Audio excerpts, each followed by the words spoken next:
से किसी को रोग है, किसी को दर्द है, तो डॉक्टर के पास जाए। आशीर्वाद से नहीं ठीक होता। देखो बस वही समझ में नहीं आता, इसी भटकाओं में सब भटक रहे हो। कोई जंतुर बांधेगा, कोई आशीष, इसीलिए तुम सब अच्छे कर्म करो। पूर्व कर्मों के पाप से हमें दंड मिलता है। अच्छे कर्म करो, नाम जप करो, माता पिता की सेवा करो, सद्भाव से चलो। अभी ये कर्म नष्ट हो जाएंगे, किसी से जंतुर बंधवाने की जरूरत नहीं, किसी से आशीर्वाद मांगने की जरूरत है। अब नाम जप न करो, खाओ मुर्गा मांस, पियो शराब, करो बेविचार होकर, तो बाबा जी आशीर्वाद दे दे तो कोई आशीर्वाद काम नहीं करेगा। दुर्गति होगी यहाँ भी और वहां भी। हमारी बात समझो। जरूर बुरा लगता है, सत्य विषय बुरा लगता है, पर अगर बच्चा सावधान हो जाओगे तो सुखी हो जाओगे। कोई भी हो, हम किसी एक के लिए बात नहीं करते, सबके लिए करते हैं। सब भागते हैं इस बात में कि बाबा जी आशीर्वाद दे, रोग रहित हो जाओ। कभी नहीं होगा।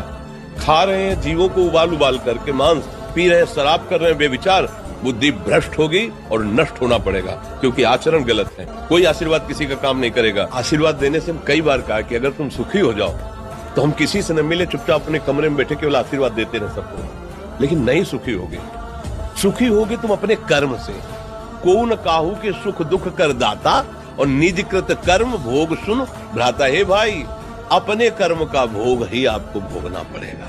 कोई भी तुम्हारे कर्म को नहीं मिटा सकता। एकमात्र भगवान, मेरी बात मान लेना। उनकी शरण में और नाम जप करो, सब ठीक होगा।